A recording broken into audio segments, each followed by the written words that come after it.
Hola, camaradas Kinoki. Estamos aquí hoy para hablar sobre un cineasta que no es que sea muy conocido precisamente, pero es de esos cineastas que gracias a Internet se le está empezando a conocer cada vez mejor y se le está cada vez reivindicando más como uno de los grandes del cine japonés clásico. Estoy hablando de Hiroshi Shimizu y para hablar de él estoy con Guillermo Triguero, que es un gran aficionado a este gran director. Hola, Guillermo. Hola Raúl, ¿qué tal?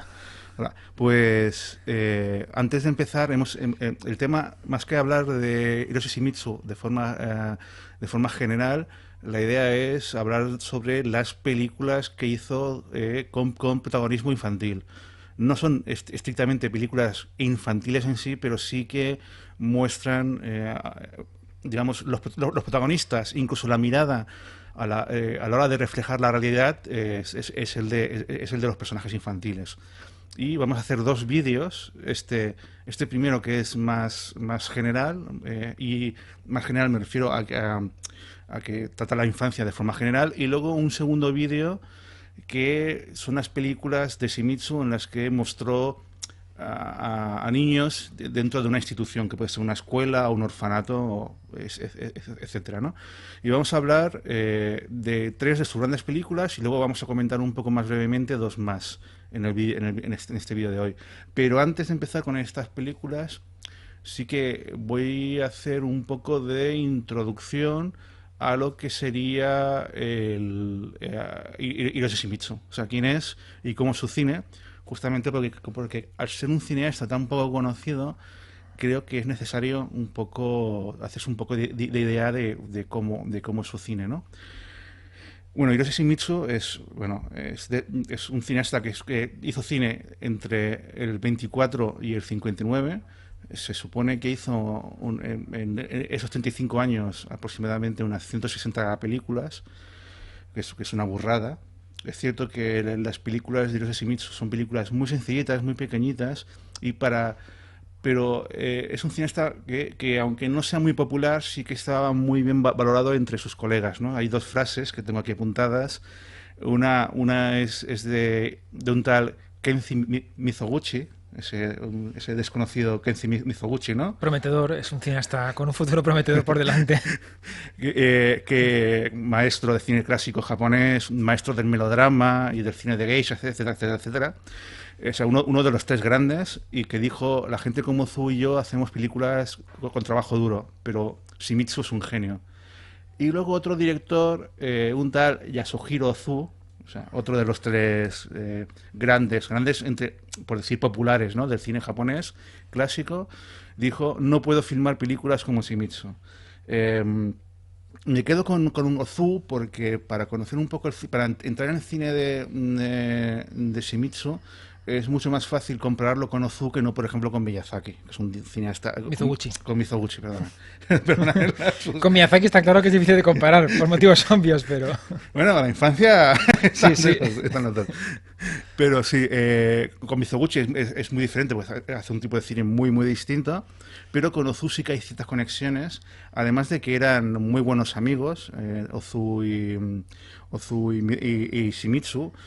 Dos de sus primeras películas de Ozu fueron con historias basadas las historias eran de Shimizu, y además se conocieron antes de ser directores, cuando Shimizu era asistente de dirección y el propio Zu era asistente de cámara. O sea, antes de ser famosos y ser directores importantes, ya tenían una amistad entre ellos dos, ¿no? Entonces, se parecen en el... O sea, es fácil compararlo con Ozu en el sentido de que ambos hacen películas muy cotidianas, películas muy pequeñas. Los dos hacen Yendai Yeki, que es el género del cine contemporáneo. Ambos son cineastas que buscan reflejar la realidad, y además que dan un peso muy importante a lo cotidiano, a lo diario, a lo familiar, a lo cercano, ¿no? Vecinos, familia, amigos, ¿no? A estos círculos tan tan universales con el que en el fondo, aunque sea muy japonés, pero en el fondo todos tenemos estas conexiones, ¿no? Tanto en el cine de Ozu como de Shimizu, esto tiene un gran peso. Pero a partir de aquí empiezan a verse grandes diferencias entre unos y otros, entre uno y otro. Mientras que Ozu le gusta, es un director que suele reflejar más bien la vida urbana y que además da mucho peso a lo que es la vida dentro de la casa, a los interiores. Yoshimitsu es un cineasta al que le gusta mucho la vida rural y da mucha importancia a los exteriores, al campo, ¿no? A lo que sea campo, montaña, bosque, y que es más que un lugar donde ocurren las cosas, sino que tiene mucho peso en lo que vemos, ¿no? No sé si quieres añadir alguna cosa al respecto. Sí, yo diría dos cosas. La primera es que otra cosa que tienen en común es que Ozu, sobre todo en los primeros 30 y tal, hacía muchas películas con niños también. Y de Ujú. hecho leí como curiosidad que a Shimizu no se le empezó a considerar como un director de niños, que es hoy día la etiqueta que tiene entre la gente que lo conocemos, hasta finales de los 30, cuando Ozu durante un tiempo tuvo brevemente también un poco esa etiqueta. Entonces, realmente también tiene esa conexión con la infancia. Ozu la dejó más de lado, salvo casos puntuales como Buenos Días, pero Shimizu sí que la llevó más tiempo. Y como decías tú, la diferencia entre rural y urbano es muy grande. O sea, la frase de Ozu además es muy calificadora. Dice, no puedo filmar películas como Shimizu. Y realmente me lo creo, porque es que son maneras de dirigir muy distintas. O sea, Exacto. Ozu cuida muchísimo el encuadre, la simetría a veces. Shimizu es muy libre. Lo que me gusta de Shimizu es que un cineasta es súper libre. O sea, sus películas son como muy ligeras. Hay muchos planos generales, muchos travelings. Da la sensación de que prefiere mantenerse lejano para mostrar, dejar a los actores, a los niños sobre todo, que estén en el encuadre y hagan sus cosas, ¿sabes? Que no, como que no los tiene tan aprisionados, entre comillas. Sí, sí, Y sí. eso también es muy importante por el tema de que le gusta mucho el campo. A Shimizu le gustaba mucho rodar sobre todo en una zona que se llama Izu, que creo que es una península que está por el sur de Japón, y se ve que tenía la costumbre de ir a rodar ahí la mayoría de sus películas, en parte porque así se alejaba del estudio y podía hacer literalmente lo que le daba la gana. Y sus rodajes se ve que eran muy así, eran muy espontáneos, en el sentido de que, aunque había un guión y él tenía una idea, no improvisaban, sí que hacía un poco lo que le daba la gana, porque no había nadie del estudio que le vigilara. Y se ve que sus asistentes de dirección estaban hartos de él porque digamos que él nunca le decía lo que iban a hacer el día siguiente. Hacía lo que a él no que le apetecía, lo que se sentía con ganas de hacer, ¿sabes? En plan de, pues hoy creo que haremos esta escena. Hoy me siento con ganas de hacer esta otra escena. Y era muy así. Y se ve que incluso había días en que decía, pues hoy no me apetece rodar, vamos a bañarnos al mar. Y así literalmente. Entonces se ve que le gustaba mucho alejarse de Tokio, porque así los del estudio no podían controlarle, y además le gustaba mucho el entorno. Se ve que estaba muy enamorado de toda la zona de Itu. Y la mayoría de sus películas rurales, Mr. Thank You, las que comentaremos hoy y otras muchas, están rodadas allá. Y algo que me gusta mucho del cine de Shimizu también, que lo diferencia mucho de los otros grandes, es que como rodan exteriores y da la impresión de que está captando la realidad tal cual y que no está todo tan comprimido y guionizado, aunque sí que lo está, es que creo que es un director que refleja muy bien cómo debía ser el Japón de esa época, en los años 30. O sea, ver sus películas es como un viaje en el tiempo, ¿no? Porque también las películas de Mizoguchi y de Ozu, Sí, Ozu más que Mizoguchi, yo creo. pero sí, también el Ozu también puede servir como un Naruse, como una cápsula de su Mm, tiempo, sí. pero te da más la impresión bueno, de que es una película de ficción. En cambio, como Shimizu, rodan exteriores y hay tan poco argumento, entre comillas, y es más reflejar cómo juegan los niños o cómo suceden los personajes y demás, te da más la impresión de que estás viendo cómo era, eso, pues es como un viaje al Japón rural de los años 30. Y a mí eso es algo que me flipa, porque ves las carreteras, la manera de comportarse de la gente, que también ves en las películas de Naruse de Ozu, pero en estas de Shimizu da la impresión como que lo está capturando más de manera más fidedigna, que luego a lo mejor no es así o está todo muy organizado y demás, pero al menos te transmite esa impresión y Yo, creo que es muy importante. mira, yo te diría, para empezar, insisto en lo que has comentado, Ozu es un esteta, es un formalista del cine y, y digamos que a primera vista el amigo Shimizu parece más un neorrealista, ¿no? Siendo anterior al neorrealismo, o sea que no hay gente que dice, bueno, sí, el Niños del Paraíso o Niños de la Colmena tiene influencia neorrealista. No, pero este señor ya hacía películas del estilo mucho antes del neorrealismo. Pero aunque es cierto que el cine de Shimizu tiene una frescura y tiene algo, además es muy interesante porque Shimizu marca una diferencia entre los personajes adultos y los niños, y los adultos se mueven muy lentamente, que podría ser perfectamente igual que en las películas de Ozu. Los niños corren muchísimo, se mueven muchísimo. Los niños tienen un movimiento siempre siempre están corriendo de un lado para otro, y no es nada no es accidental, o sea, es algo que está buscado por el director, pero que ocurre película tras película. Pero aunque parece que todo ocurra de forma natural, que es lo que transmite el cine de Shimizu, que todo, él ha puesto la cámara y las cosas ocurren delante, él mueve la cámara y las cosas ocurren delante casi por coincidencia, ¿no? Pero si te fijas los planos y los paras, son planos muy bellos, son planos muy bonitos, son planos, y además de bellos, son expresivos. Tú ves un personaje que está solo y ves cómo el plano potencia la soledad del personaje. O sea, no solamente el argumento que te dice, o el personaje que dice, estoy solo, no, no. Tú ves el cuadro y ves al personaje descuadrado dentro del plano, ves a niños de fondo, a niños de fondo jugando, y ves a este personaje a otra escala diferente al resto de niños. O sea, ves incluso, o sea, ves que hay algo estético en la película, que eso accidentalmente te puede ocurrir una vez, pero que ocurra constantemente no es accidental. Lo que pasa es que todo esto estético y digamos, expresivo, te lo mete Shimizu como si fuese lo más normal, ¿sabes? Sí, a eso me refería. Es la impresión que da. No digo que sea así, porque si fuera todo casual no lo hablaríamos de él, porque no sería un gran director, sería un hombre que mira, que tuvo la casualidad de estar allá y grabar esas películas espontáneamente y ya está. Pero no. O sea, si estamos hablando de él es porque se ve que hay un trabajo de dirección muy bueno. O sea, porque si fuera eso, un tío que lleva ahí y hace películas con niños y pone la cámara donde sea, ya está, se notaría el acabado. Pues se notaría que es como más amateur, pero es que hay planos muy bien hechos. Los travelling son una pasada. Sí, sí. Y un travelling no se hace tan fácilmente, menos con los equipos de aquella época y menos en el campo aún. O sea, eso está planificadísimo y requiere un esfuerzo y requiere que él quería algo.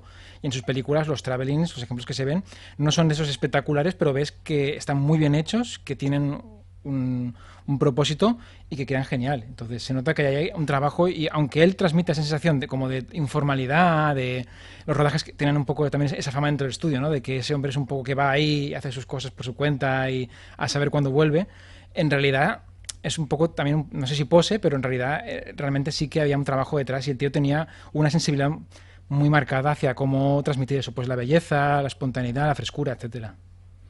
Yo me imagino que sería el tipo de director, por ejemplo, como Ken Loach, ¿no? Ken Loach parece que pone la cámara donde sea y que deja a la gente de hacer, y parece todo como muy accidental, pero realmente Ken Loach lo que hace es provocar lo que él quiere. Y él sabe dónde coloca la cámara, sabe qué va a ocurrir, sabe lo que está provocando y sabe lo que puede ocurrir, entonces ya coloca la cámara donde puede ser expresiva, ¿no? Y yo creo que Shimizu hará algo muy parecido. Él sabe que los niños se van a poner a jugar, le dice, jugar de aquí jugar por allí, ¿no? Y ya busca grabarlos, ya busca lo que van a hacer un poco por encima, y ya va preparado para grabar lo que él quiere grabar, ¿no? Como lo quiere grabar. No creo que le diga a los niños cómo tienen que jugar, ni que le dé órdenes exactas. No. De hecho, cuando leí una entrevista a un asistente suyo y se ve que no era un poco la escuela de Naruse y esos directores, que no les gustaba dar muchas órdenes, que indicaciones muy sencillas y lo básico, en plan de a los niños, corre por ahí, ya está. No le gustaba eso de estás corriendo porque estás enfadado y no. Le gustaba que, o sea, y de hecho le molestaba cuando el asistente les daba más indicaciones de lo requerido. Decía, no, dir lo mínimo y yo lo capturo. O sea, le gustaba más bien eso. Pero con el correr por aquí ya está dando la información que él quiere para saber dónde... Claro, es lo que le interesa, es correr por aquí porque yo tengo previsto poner aquí la cámara.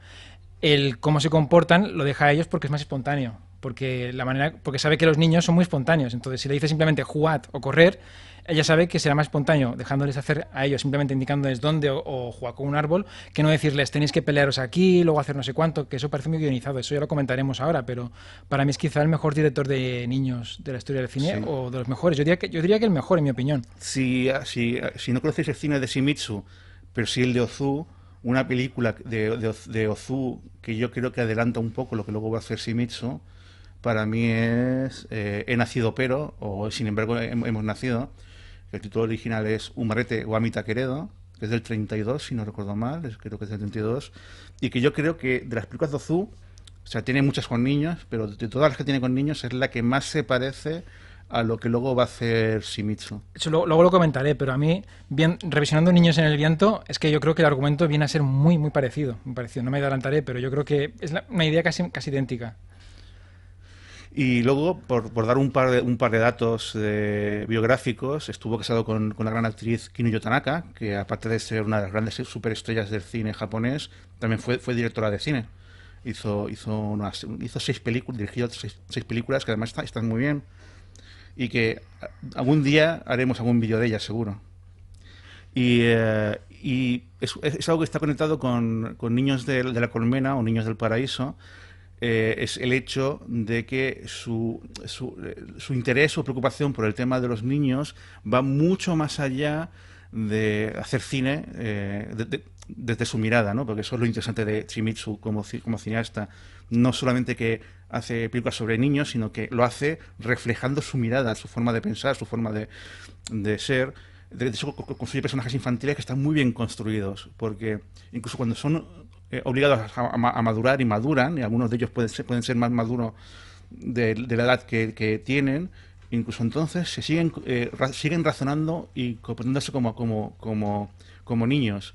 En series y películas hay infinidad de niños muy mal escritos que se comportan como adultos y que razonan como adultos y dicen, no, es que han madurado, no. Un niño,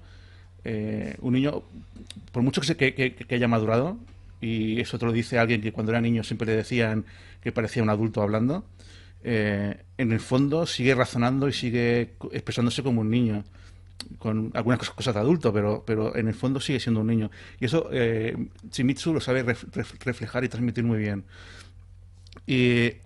Bueno, esta preocupación va mucho más allá de transmitir los universos infantiles, y incluso en los años de posguerra, después de la Segunda Guerra Mundial, por eso está conectado luego lo hablaremos, con Niños de la Colmena. Fundó un orfanato para huérfanos de guerra. Creo que tú antes de grabar me estabas explicando un poco más, ¿no?, de esto. Sí, como tú has dicho, a la posguerra Shimizu estuvo muy interesado en lo que eran los huérfanos de guerra y realmente, entre comillas, no digamos que los adoptó, pero sí que acogió unos cuantos y los utilizó, como comentamos después, para su película Niños de la Colmena. Cuando hablemos de esa película ya lo recalcaremos, pero los huérfanos que se ven en la película son huérfanos reales, son niños que eran de la calle y que no tenían casa y que él acogió. Entonces, después de hacer la película, los internó en un orfanato para darles un hogar. Y es algo que además hizo bastante público y escribió en la época artículos hablando de su experiencia con ellos, ¿no? De lo difícil que era lidiar con ellos, porque claro, eran niños como muy asalvajados, como es lógico. Muchos tenían pesadillas de noche y era muy difícil pues calmarlos y demás, y escribió artículos en los que daba un poco pues su experiencia y consejos, ¿no?, sobre cómo lidiar con estos casos. Y luego, después de eso, pues realmente se preocupó en darles eso, no un hogar, pero sí un sitio en el que pudieran estar y educarse para tener un futuro. Entonces realmente, cuando hablemos de Los Niños del Paraíso, el final de la película, que no es un spoiler importante, que parece como un final feliz un poco impostado, en realidad es un final real. Es el final que Shimizu les estaba guardando a los niños. Y ya lo comentaremos, pero cuando hablaba de su experiencia con esos niños, los artículos reflejan un poco la dura realidad, que no eran querubines ni eran niños ahí muy agradecidos por haber sido acogidos. Algunos eran, pues eso, muy desagradecidos, algunos se fugaban, y bueno, es normal, o sea, él lo ve como algo normal porque habían sufrido una experiencia brutalmente traumática. Y eso dice mucho de que sea un director tan abocado al cine con niños, porque realmente era un director que estaba muy interesado en la infancia y en el mundo infantil. Sí, y esto me lleva a lo último que quiero comentar, al menos yo, de Shimizu, y es el hecho de que sus películas con personajes infantiles están bastante conectadas. O sea, muchas de ellas tienen relaciones unas con otras.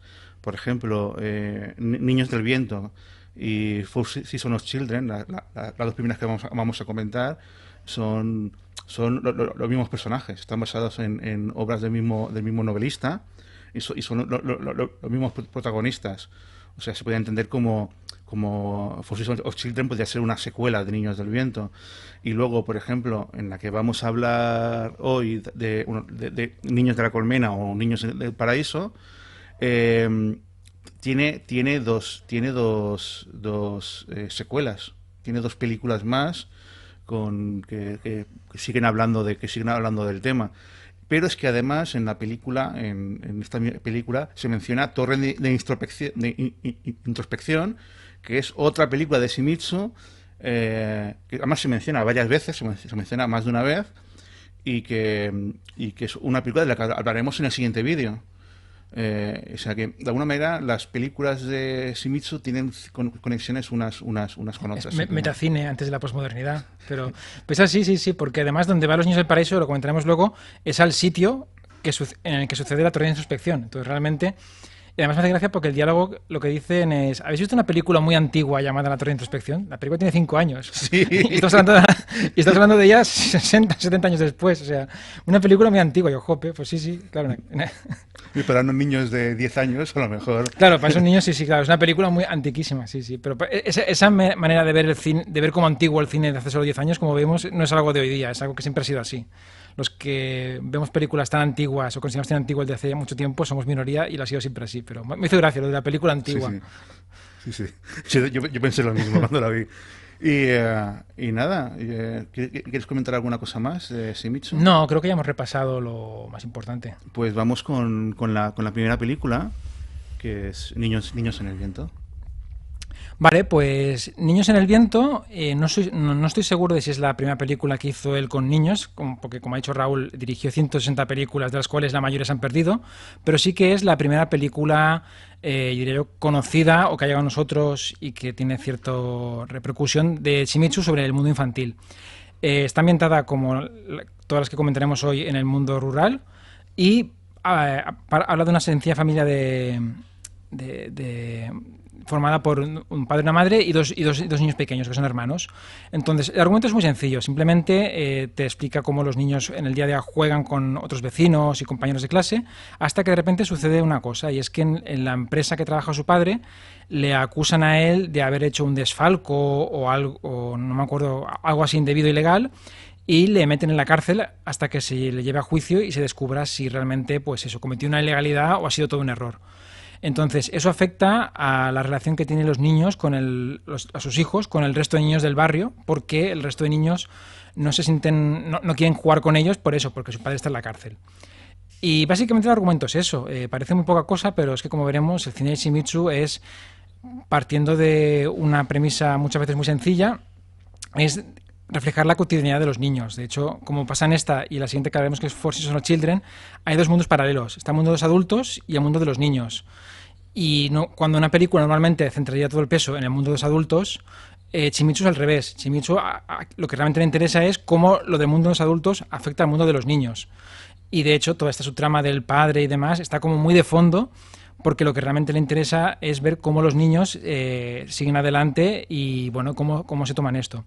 Entonces, por abrir un poco la conversación, yo creo que lo primero que llama la atención al ver esta película es que creo que refleja muy bien que eso pasa con todas de Shimizu, pero si es la primera que veis este director, es que refleja muy bien el mundo infantil en el sentido de que los niños se toman las cosas muy diferentes a los adultos. Entonces, un argumento que tiene un gran potencial dramático, ¿no? El padre en la cárcel, la madre subsistiendo como puede, la vergüenza y demás, y ves cómo los niños se toman a veces como muy a la ligera cosas que son mucho más graves, y otras que son pequeñeces se lo toman con mucho dramatismo, ¿no? Pero es así como es el mundo infantil. Y yo creo que eso es lo que le interesa a Shimizu, ¿no?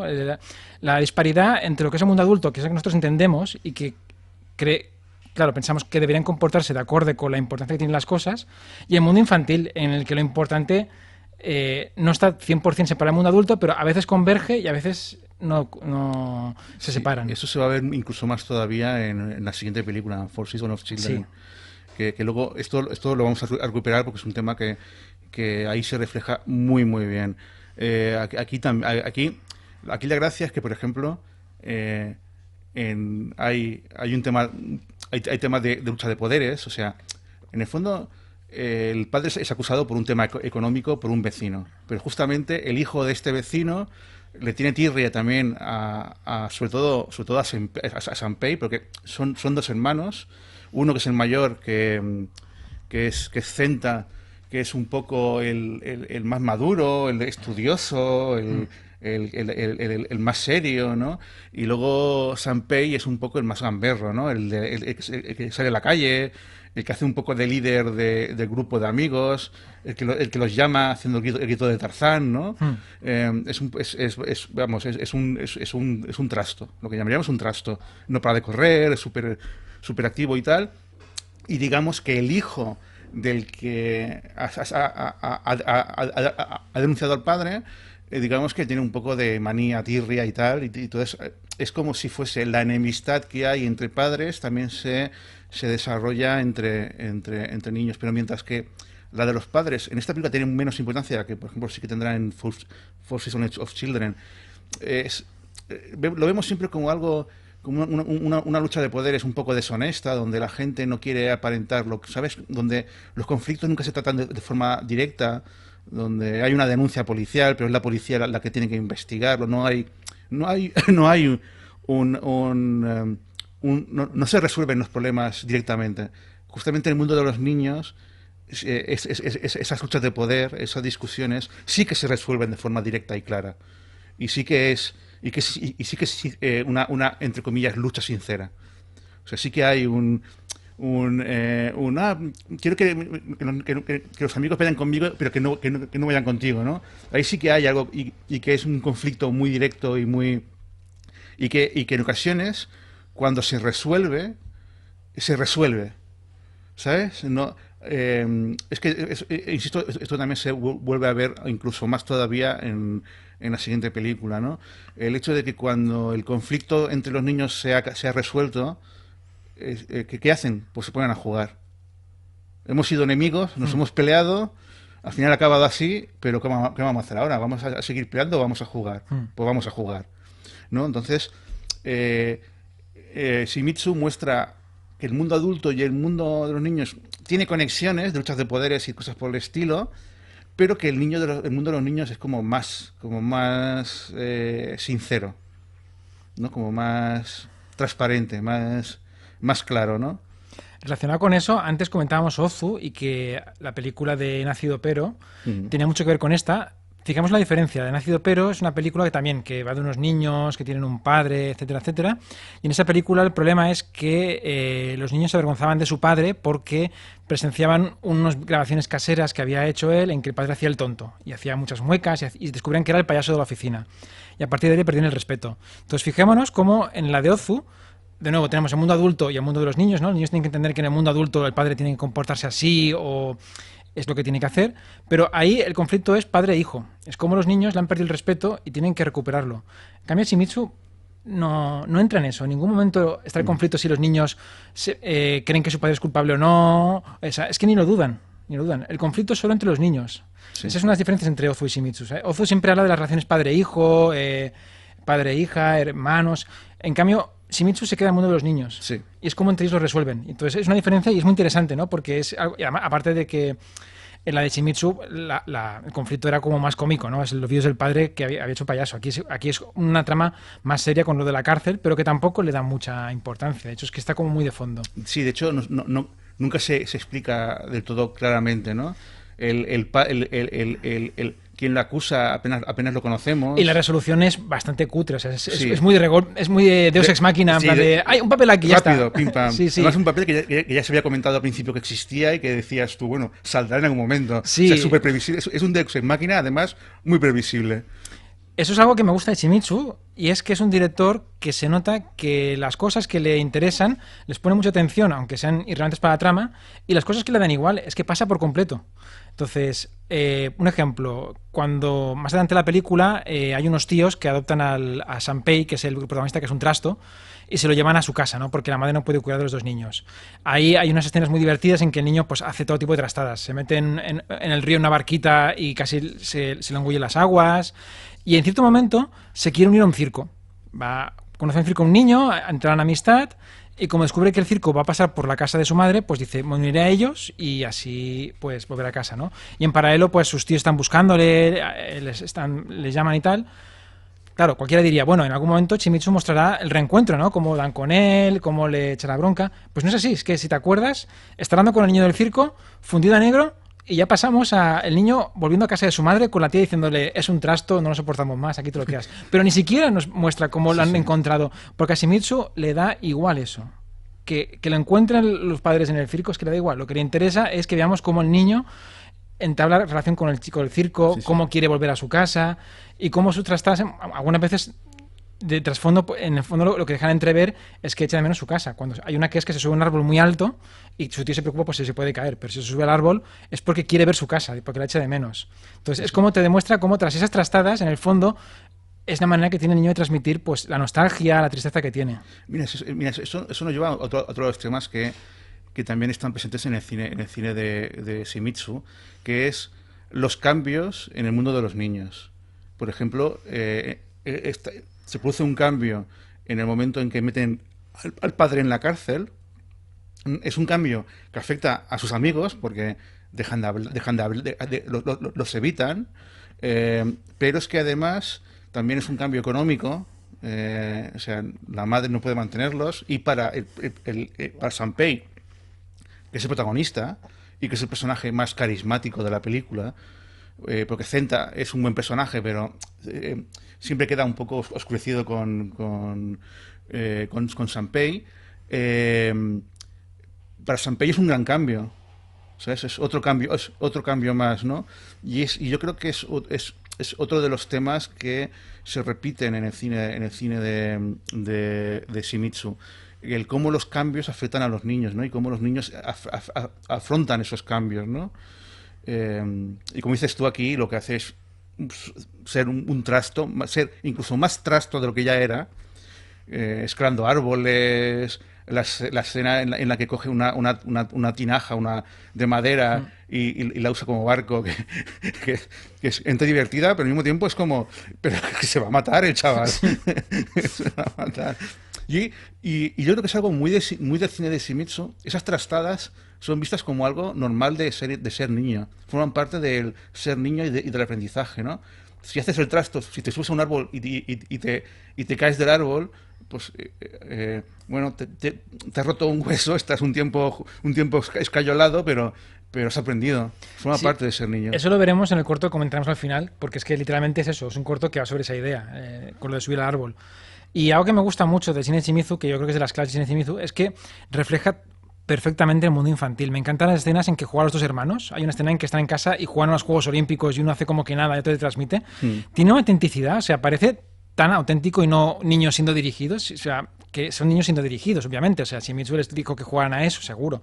Pero parece tan auténtico cuando juegan entre ellos. O sea, todo parece muy real. Consigue algo que parece sencillo, ¿no? Porque parece que se le decía a los niños, jugad y ya está. Pero es que ves otras películas de la época y los otros directores con ese nivel de pureza, por decirlo de alguna manera, casi no conozco directores que la hayan conseguido tan bien. Es que yo creo que Niños en el viento es posiblemente la película perfecta para iniciarse en Ozu, en Shimizu, en Hiroshi Shimizu, no porque sea la mejor, sino es porque en la que se ve su estilo de forma más pura. Es una película muy, muy pura en la que el argumento importa muy poco, importa lo justo. Lo que importa es ver el mundo de los niños, los niños jugando, los niños haciendo esto, ¿sabes? Y es preciosa. O sea, hay un tema que se repite mucho, que son los planos de los niños corriendo. Los niños corriendo hacia el fondo, llaman a otro niño del barrio, se junta a ellos ese niño, siguen corriendo, llaman a otro, y se ven en sobreimpresiones y son planos preciosos, son planos muy bucólicos. Y no solo el mundo de los niños, sino que además te lo muestra con su belleza, pero no una belleza impostada, así bucólica, no, o sea, porque los niños... Esa es otra cosa que hemos de decir, es importante. No son niños idealizados, o sea, a veces son unos cabrones de cuidado, o sea, y se pegan unos tortazos de mucho cuidado. Y a veces son entre ellos, pero bueno, es que los niños son así. Y es que hay lucha de poder entre ellos. Sí. Hay auténtica y genuina lucha de poder. Y celos, sí. Pero aún así consigue transmitir como la belleza, ¿no? De esa idea de veranos siendo niño pequeño, ¿no? Sí, exacto. No idealizándolo, pero sí mostrándolo. O sea, yo creo que se queda en el punto intermedio entre mostrar tal cual es, sin idealizarlo, pero captar su belleza. Y eso es Sí. muy... Esos veranos que parece que no ocurran nada, pero que ocurren muchas pequeñas cositas, ¿no? Sí. Y sí, sí, lo capta perfectamente, sí, sí, totalmente. Y, y además lo hace de forma que parece que no va de nada, pero te mantiene interesado. O sea, tiene ese punto de comedia, no de comedia de jajaja, de carcajada, pero de vas viendo la película con una pequeña sonrisa. Hay, como ya hemos dicho, el momento en que se mete con una tinaja en el mar, ¿no? Pero hay peleas y discusiones que son muy divertidas, o cuando llama a los niños haciendo lo de Tarzán, ¿no? Mm. Con el grito de Tarzán, que luego su enemigo lo usará cuando lo expulsen, ahora Mm. será él quien haga el grito, ¿no? Y luego al final él volverá a recuperar el grito, ¿no? Mm. O sea, eh, es, es, eh, es divertido de ver, es entretenido de ver. O sea, sin que ocurra gran cosa, pero lo vas viendo con curiosidad. Mm. Y, y no sé, bueno, está basado en novelas de Tsuboka Hoji, que yo no he leído nada de él, y que justamente también va a ser. La productora es Sochiku, que es una de las productoras míticas, sobre todo de cine cotidiano. Es que hay tantos subgéneros dentro del Gendai Yeki que ya no sé cuál es el nombre del género que podríamos poner esta película, es el género exacto, más allá de Gendai Yeki. Eh, y no sé, ¿quieres decir alguna cosa más de Niños del Paraíso? No, O- de Niños en el viento. Ay, Que todos se me han parecido. El viento en el no, no, paraíso, es que Four Seasons. además con esta calor yo ya las neuronas se me hierven y voy justito. Pues vamos con la siguiente, que es como he dicho antes, es una película muy, muy conectada con esta, porque se repiten los personajes protagonistas, que es Four Seasons of Children, que es del 39, en la que es la película más larga. O sea, normalmente las películas algo que no hemos comentado, las películas de Shimizu en general, la gran mayoría duran hora y media escasa. O sea, de hecho muchas no llegan a la hora y media. Y o sea, son películas muy sencillas, pero que la duración es perfecta para ese tipo de historias, ¿no? For Season of Children es un poco más larga, porque es casi como si fuesen dos películas en una. De hecho, en la copia que tengo yo, la película se corta y te vuelven a poner a mitad de la película y te vuelven a poner los títulos de crédito iniciales. O sea que supongo que en algunos cines se podría ver en sesiones dobles o con un descanso en medio. Eh, y, claro, dura una hora más de lo que es común en el cine de Shimizu. Dura casi 2 horas y media, casi. Eh, y es muy parecida a Niños del Viento, solo que aquí la trama adulta tiene mucho más peso, muchísimo más peso. En este caso son los dos niños que viven en la granja con el padre. El padre ya, o sea, una diferencia, y que además no explican nada, no explican por qué ni nada, es que el padre ya no trabaja en una empresa, sino que trabaja en una granja. Y de hecho, se deja entender que siempre han trabajado en la granja, porque luego se hablan de que deben dinero y que lo deben desde que fundaron la granja. Bueno, el caso está en que el padre está enfermo. No te explica muy bien por qué, pero dicen que se supone que tiene algún tipo de fiebre y que no puede trabajar. Y vemos como un anciano empieza a relacionarse con los niños, ¿no? Sobre todo con Sanpei y con los amigos de Sanpei, ¿no? Pero buscando siempre hablar con Sanpei. Y llega un momento en que descubrimos muy rápidamente que es el abuelo. Que es el abuelo, y que el abuelo. Lo que pasa es que su hija se casó se casó sin permiso. Y claro, eso es un deshonor muy grande. Y digamos que la rechazaron. Con lo cual, el, el, la hija y la familia de la hija ha vivido siempre fuera y se han tenido que valer por sí mismos. Sí, que es importante remarcar que el abuelo es muy adinerado porque tiene una empresa. Sí. Que de ahí el hecho de que sea un deshonor, porque es de una familia adinerada. Y además se deja entender, no te lo dicen, pero se deja entender que es posible que venga de una familia de tradición samurái. Hay un momento, por ejemplo, en el que en el que el abuelo, para matar al rato, está tirando Sí. flechas y tal, con lo cual, sin decírtelo, porque nunca te lo dicen, eh, tú llegas a la conclusión de que es una familia de nivel alto, que ha generado una empresa textil, pero que la familia originalmente era una familia samurái, posiblemente bien posicionada. Y tiene además unos códigos muy férreos. Hay un momento en que los niños le envían una carta al abuelo y la abuela la ha leído antes que él, y él se ofende un montón porque ¿cómo osas leer una carta que está dirigida a mí antes de que la lea yo? No sé si te acuerdas, ¿no? Sí, sí, no, Se totalmente. lo toma fatal. No, no, y la abuela le dice, no, no, pero es que está dirigida a los dos. Ya, ya, pero yo soy el señor de la casa. Sí, sí, sí. O sea, Es como algo muy rígido, sí, sí. y eso lleva a otro tema, y es que es el abuelo el que empieza a tener relación con los nietos, pero la abuela cuando se entera le da como margen de libertad para decir, "Ah, si tú tienes relación con ellos, yo también". Y se ve la diferencia de relación que tiene la abuela, que no tiene este orgullo y que no y que se acerca a la familia de una forma mucho más directa. Mientras que el abuelo empieza con los niños, no sé qué, pero mantiene la distancia con su hija y con el cuñado, y mantiene la distancia, la abuela en cualquier momento, cuando dice voy a conocer a mis nietos, va directamente a la casa.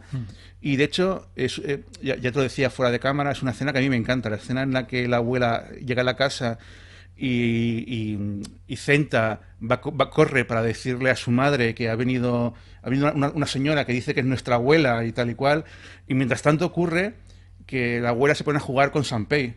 Y la madre llega y se encuentra a la abuela jugando con Sanpei y se pone al estilo japonés de sin mostrarlo demasiado, sin mucho hincapié, se emociona, ¿no? Sí, es un momento muy bonito. De hecho, esta es la primera película que vi de Shimizu, o sea, y esta escena se me quedó grabada. O sea, fue cuando vi esta escena cuando dije, uy, cuidado, aquí estamos hablando. O sea, esta escena no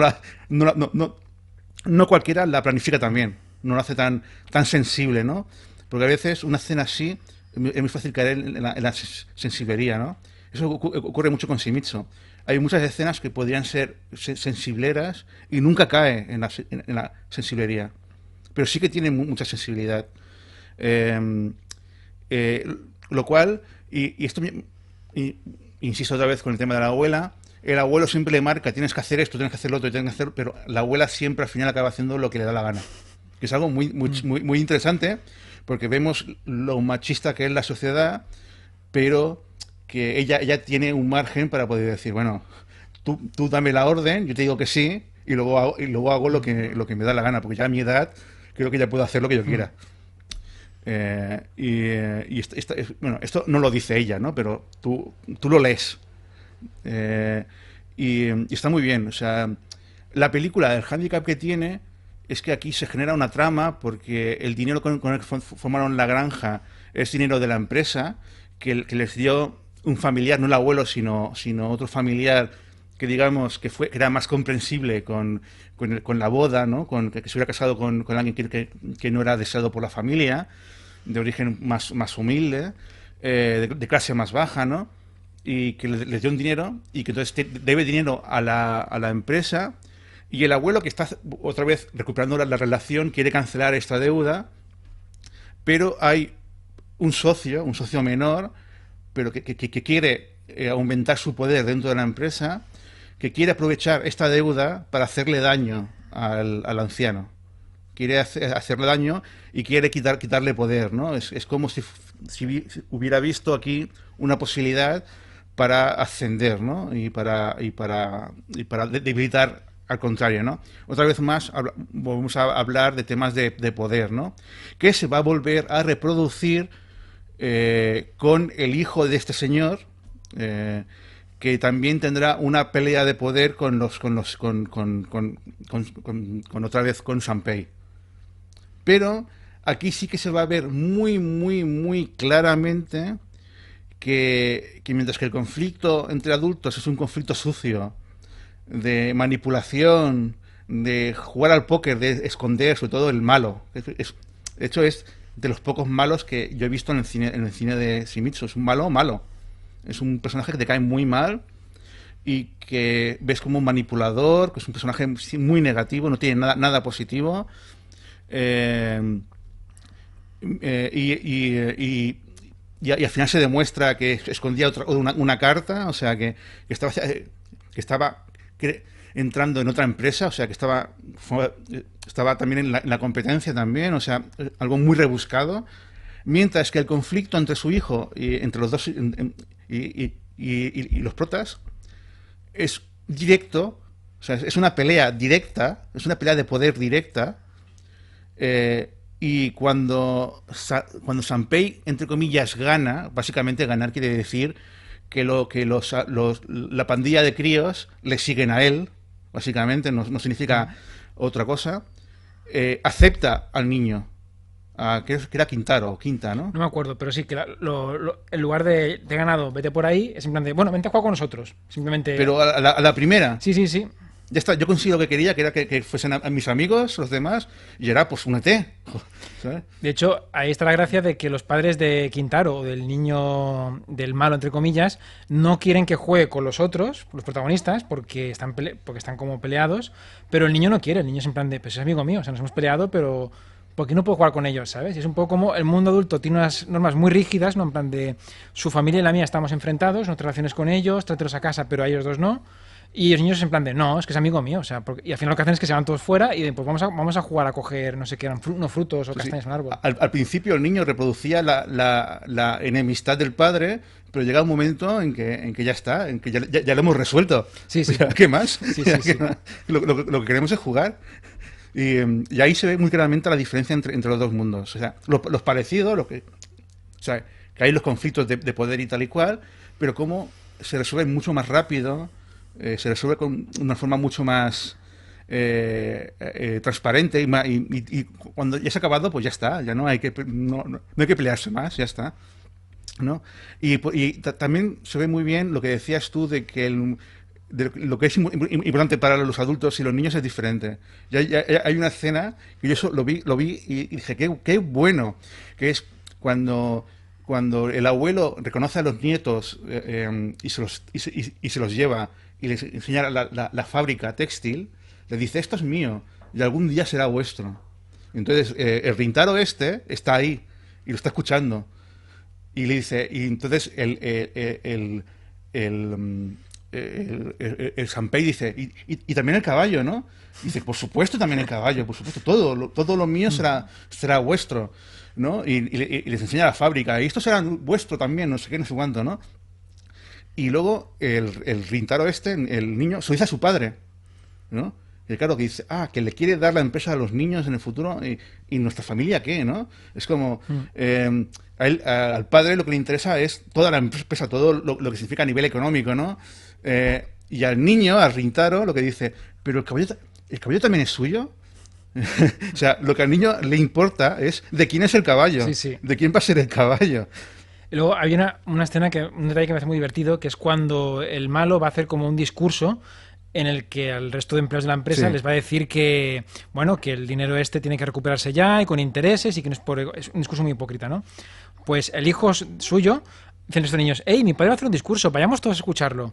Y van todos a la oficina a escuchar el discurso y al acabar los empleados aplauden y los niños también, pero también los protagonistas, porque no han entendido el fondo del discurso, claro. No saben que ha atacado a su familia y todos aplauden, ¿no? Y se en plan de, ay, qué bien, qué discurso tan bueno ha hecho. Y es muy gracioso, ¿no? Es que además lo dice cuando llega el abuelo, le dicen, han hecho un discurso muy bueno, el padre de Rin. Y claro, el abuelo dice, ojo, ha hecho un discurso. ¿Qué quiere decir eso, no? Claro, el mundo adulto igual que es lo mismo pero a la inversa, ¿no? Le dice, le va a dejar la fábrica y el caballo, para el niño lo importante es el caballo, pero el padre dice, ojo, lo de la fábrica, aquí es al revés, ha hecho un discurso, no sé qué, y para el niño lo gracioso es que ha hecho un discurso, pero para el abuelo es en plan de, ojo, este tío ha ido a la oficina a mis espaldas y ha hecho aquí un discurso, ¿qué puede haber aquí detrás? Exacto, sí. Que por cierto, la oficina es la misma que se veía en la película anterior, la de Niños en el Viento, porque una cosa es que como las he visto seguidas, me he dado cuenta de que tienen muchas similitudes. De hecho, yo no diría que es una secuela, yo diría que es una especie de remake encubierto, aunque son dos novelas diferentes, porque es que son los mismos niños, el decorado de la oficina es el mismo, se repiten situaciones, ¿no? Como por ejemplo lo de la oficina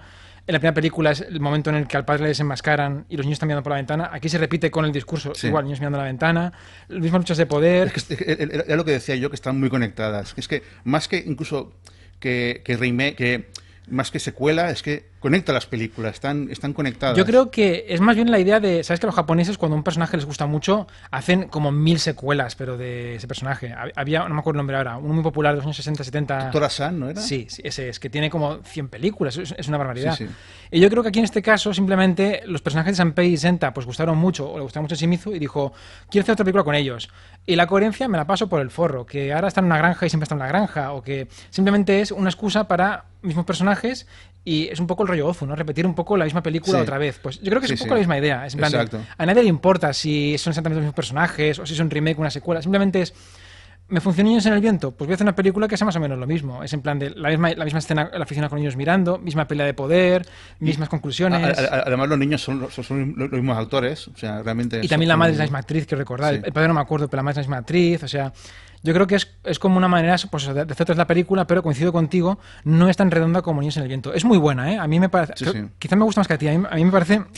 Tiene muchos momentazos la película, tiene momentos que están muy bien rodados y muy bien conseguidos, pero posiblemente desarrolla demasiado la historia adulta. Sí, yo estoy de acuerdo en eso. Es lo que la perjudica, que la parte adulta realmente no nos interesa tanto. No es tan interesante como la de los niños. Y aquí hay demasiado peso y al ser una película tan larga, pues Shimizu funciona más en formato corto. O sea, está bien porque te ayuda a darte cuenta de las conexiones del mundo adulto con el infantil y también las muchas diferencias, pero a lo mejor no hacía falta tanto. No, porque disfrutas mucho más con las partes infantiles y con las adultas. Es una lucha de poder que además se resuelve muy rápido, muy Sí, pim, sí, pam. es que le da igual, es eso, es de que a Shimizu cuando algo le da igual, aunque sea lo más importante de la película, se lo pule en un momento. Y a mí una cosa que me gusta mucho de esta película, que la primera vez que la vi recuerdo que me sorprendió mucho, y que he visto que pasa en otras películas de Shimizu, es que son películas que cuando empieza el argumento te cuesta un poco situarte, porque no sabes qué está pasando. Porque la película, hemos dicho el argumento aquí y parece muy sencillo de entender, pero es que cuando empieza la película, si la veis tal cual, empieza con niños jugando, llega un anciano a caballo que no sabemos ese hombre quién es ni qué Sí. quiere, les regalan unas máscaras, se va, vuelve el día siguiente, y claro, tú no sabes todavía ni quién es el protagonista de los niños, ni ese anciano que es lo que Sí. está buscando. Tienes que ir sumando poco a poco. Y no es hasta pasados unos buenos minutos cuando ya descubres que además es toda una historia detrás. Es que es su abuelo Sí. que renegó de su hija, que se quiere encontrar con ellos. Que dices, lo normal sería explicarlo todo más paso a paso, ¿no? Pero la gracia de Smith es un poco que te mete ya en la mitad del meollo y tienes que ir poco a poco entendiéndolo. Sí. Que eso yo lo he visto también en otras películas suyas. Una que no comentaremos, porque no es de niños, por ejemplo, que se llama El señor Osuke Hara o algo así, que es del 50. Sí. No la he visto, pero es la que tengo pendientes. Pues está muy bien, es muy buena. Y el principio te va a flipar, porque no te diré de qué va, es mejor que lo descubras, pero es sé que... un poquito de qué va porque, o sea, había buscado información sobre ella. Vale, sí. pues yo no sabía de qué iba, ¿no? Me gustan las películas sin saber nada y sorprenderme, ¿no? Y al principio no entendía muy bien de qué iba la cosa, porque es una escena como eso, ¿no? No sabes quién es cada personaje y tal, y de repente te lleva a una escena que es un partido de béisbol que acaba en un gag tontísimo, pero tontísimo, que dices, madre mía, es que esto no tiene gracia ni con 5 años, fundido a negro, y llevas 5 minutos de película y piensas, no entiendo nada, o sea, no entiendo ni quién es este hombre, ni por qué se ha ido a jugar a béisbol, y además ha cerrado con un gag muy tonto los 5 minutos de película.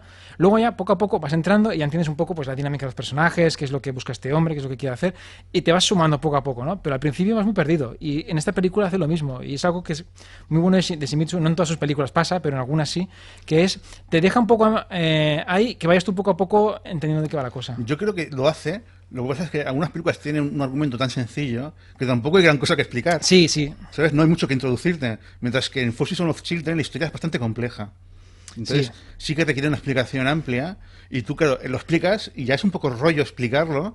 Pero cuando lo ves en la película, te van dando la información poco a poco. Tú tienes que ir sumando, ¿no?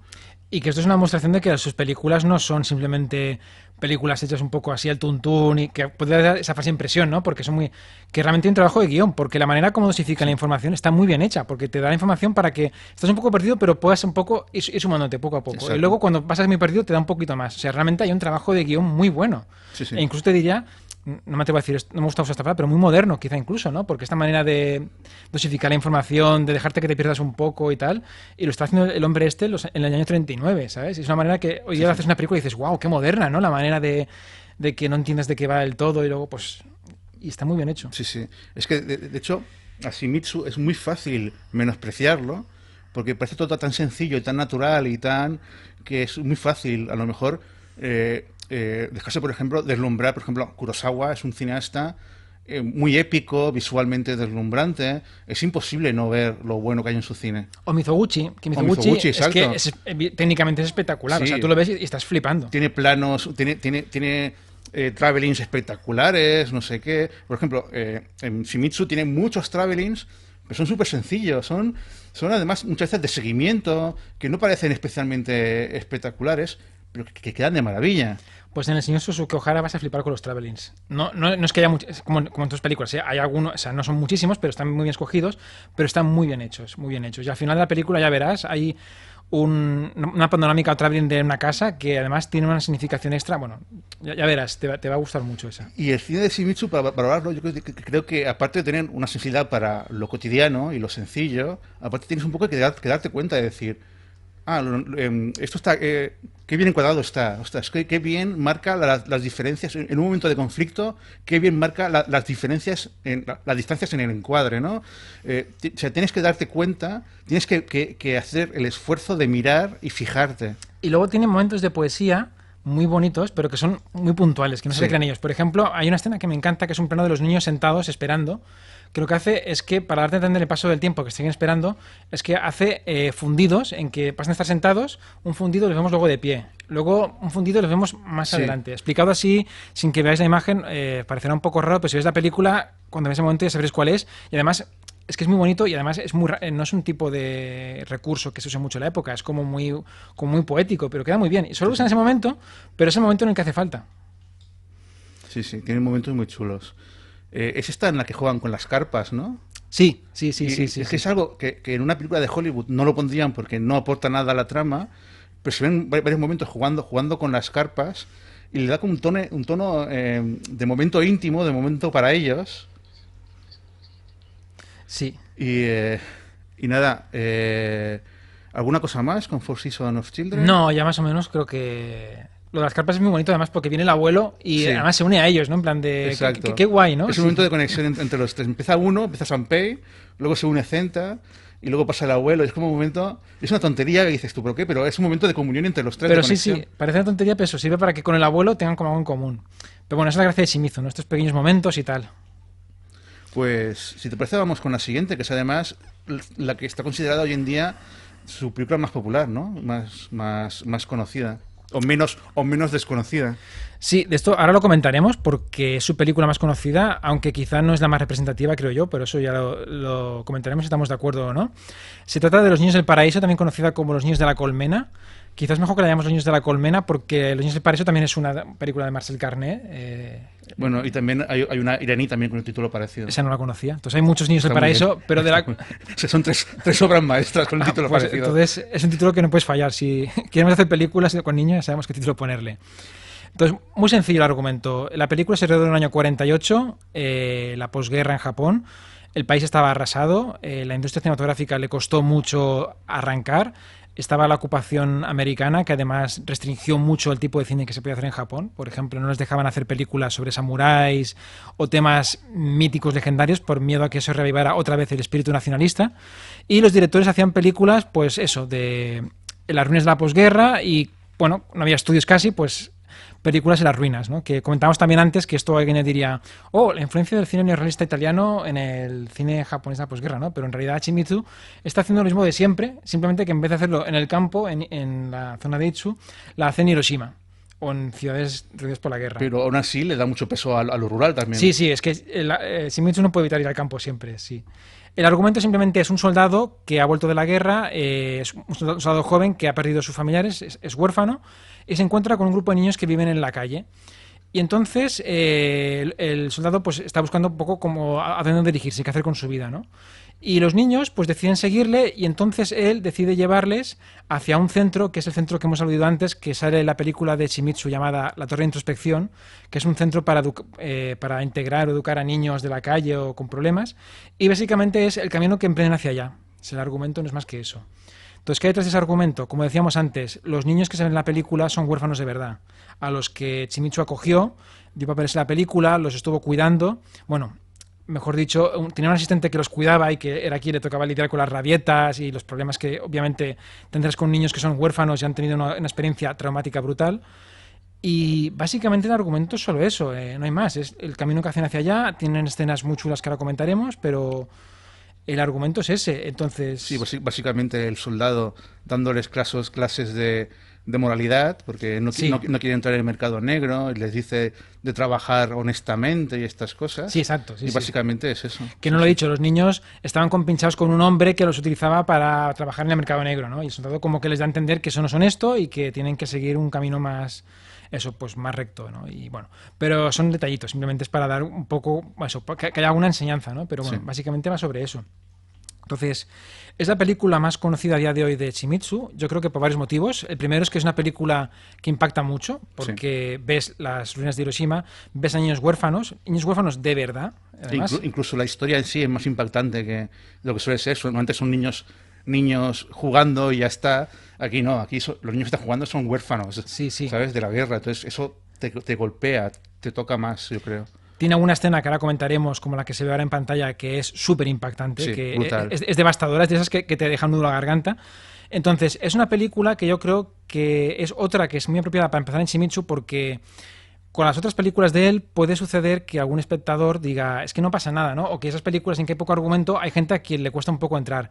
En esta es más fácil entrar porque aunque el argumento sigue siendo mínimo y no hay mucho conflicto, sí que el contexto de la posguerra y demás nos hace como congeniar más o entrar más fácil. Yo fue la primera que vi suya y me impactó mucho, pero yo creo es una gran película y es puro Shimizu, pero no creo que sea de lo más representativa suya porque el componente trágico es muy fuerte. Shimizu normalmente atenúa bastante el componente dramático. Aquí, por las circunstancias, tampoco lo potencia tanto como No, o sea, podría. no abusa de él, No abusa, pero es imposible que no esté presente. pero es inevitable. Entonces, yo creo que no es muy representativa por ese aspecto, pero aún así es puro Shimizu y es una obra maestra. O sea, es en plan de. Si la veis, no vais a perder el tiempo. Una cosa que me gusta mucho para tomar aquí el diálogo, que es lo que estás diciendo tú ahora, que me impactó mucho, que es que da una visión de los niños, de sus tragedias, desde su punto de vista. O sea, hay una escena en que van en el camión a un sitio y cada uno comenta su historia, ¿no? Y son historias súper trágicas, pero lo comentan con una naturalidad Sí, sí. que da un poco. Sí, pues yo perdí mi familia aquí, yo allá. Porque los niños fueron así muchas veces. Sí, sí. Pero tampoco lo niega, porque luego hay un niño, que es la historia más descorazonadora, que ha perdido, creo que era su madre o lo que Sí, sea. su madre. Que en teoría su familia era repatriada, con lo cual entiendo que estaba en Manchuria y que hizo el viaje a Japón y que fue durante el viaje de vuelta en el barco, que fue bombardeado el barco y que la madre muere y él sobrevivió. Y entonces vemos a un niño que sí que está traumatizado y que sí que está siempre pensando en su madre y llamándola y demás. Entonces tampoco nos lo niega. Además es muy emotivo porque cada vez que ve el mar grita mamá, mamá, Sí. ¿no? Y ese niño es el que protagoniza la escena que mencionábamos antes, que es la más desgarradora de la película, que es cuando está muy enfermo y uno de sus compañeros habla con él y el niño dice que le gustaría subir al alto de la colina, no me acuerdo si era para ver el mar Para otra ver el vez. mar, sí, sí, simplemente para ver el mar, que es muy poético. Y el otro niño lo lleva a cuestas, toda una colina y... Y además es súper largo, es una escena sin música casi, sin diálogos, donde con el montaje vemos al niño escalando, con el niño cargado en los hombros, y al final es brutal. Sí, sí, además creo que el niño, perdona, que no la revisioné para hoy, pero creo que el niño que lo lleva en brazos es uno que está bastante trasto, bastante... Bueno, es uno que sí, es el... un poco matón. Es el, quizá. es el que fumaba. Sí. O sea, hay una escena en la que el soldado los pilla fumando y ellos dicen, no estábamos fumando, ¿no? Y el soldado se enfada y dice, no, que fuméis, vale, pero que me mintáis, eso no tiene perdón. O sea, lo que me molesta no es que fuméis, que no quiero que fuméis, de hecho voy a dejar de fumar yo para que no fuméis, pero lo que aquí me ofende, claro, el que ha mentido es él. Entonces, la cámara se queda con él y que además es un niño que tiene un poco cara de bruto, de brutote, Sí. y que es luego el que carga con él. Que es una manera, bueno, ¿no? Ver cómo, porque además con el niño ese que es tan llorón, el resto pues se mete mucho con él, ¿no? Porque es Sí. muy llorón, no sé cuánto, y es una manera como el brutote se reconcilia con él, ¿no? Al ver que está enfermo y pensar, mira, es un pelmazo y tal, desde su punto de vista, claro, desde su punto de vista pensamos, Pobrecito. es un niño huérfano, ¿no? Sí, sí. Pero al final como no me gusta usar la palabra proceso de madurez porque, como hemos dicho, en el cine de Shimizu, no... Pero sí como que hace ser consciente de que, ostras, es un pobre chaval que está enfermo, que quiere ver el mar, voy a hacer el esfuerzo y al menos arriba para que vea el mar por última vez. Y esa escena es de esas que se queda grabada, es que Sí, es sí. devastadora. Y luego, al final, la manera como lo recuerdan todos al niño y piden disculpas... Claro, porque a diferencia, o sea, spoiler, ¿eh? O sea, si no habéis visto la película, echar 5 minutos adelante o 3, pero básicamente el niño cuando llega y suelta al niño en la cima, el niño está muerto. Entonces el niño no ha llegado a ver el mar. Y lo que hacen el resto de niños es decir, como él cada vez que veía el mar llamaba mamá, ahora cada vez que veamos una montaña lo llamaremos a él. Y entonces cuando están en el barco y ven la montaña a lo lejos, empiezan a gritar su nombre, ¿no? Que es como es también muy bonito, que de hecho podría recrearse mucho más con una música súper bonita y tal. Y lo que hace Shimizu es cortar de golpe. Que Sí, es sí, como, sí. bueno, Es como si quisiera mostrar momentos muy emotivos y gran belleza, pero tiene miedo de recrearse mucho y diga, "Uf, antes de que se nos vaya de las manos, corta ya, que corta, ¿sabes? Porque no quiero recrearme". Y creo que eso es lo que hace que que esta película haya envejecido muy bien. sí. Porque no llega. Notas que hay. Bueno, como el cine de Shimizu, que hay mucha autenticidad y mucha pureza. Que no. Aunque esto es muy dramático y hay cosas muy trágicas y tal, que no abusa de ellas, ¿no? Y que y lo poco que muestra que es muy dramático, muy trágico, es porque. Bueno, porque hay que mostrarlo, pero tampoco va más allá de eso. Y la peli tiene como un punto muy de road movie, en el que hay como diferentes momentos, diferentes capítulos. Posiblemente sea la película, hablábamos, aparte de más emocional, que abusa más de lo emocional, no abusa en el fondo, pero que su argumento tiene una carga emocional más potente, también tiene una carga también más moralista, normalmente en el cine de Ozu, digo de Ozu, otra vez, de Shimizu, en el cine de Shimizu, realmente la carga moral suele ser mínima en sus películas, no juzga a los niños nunca, y no les da un aprendizaje más allá de es mejor llevarse bien y ser buenos amigos que estar peleados, no hay mucho más aprendizaje que ese, ¿no?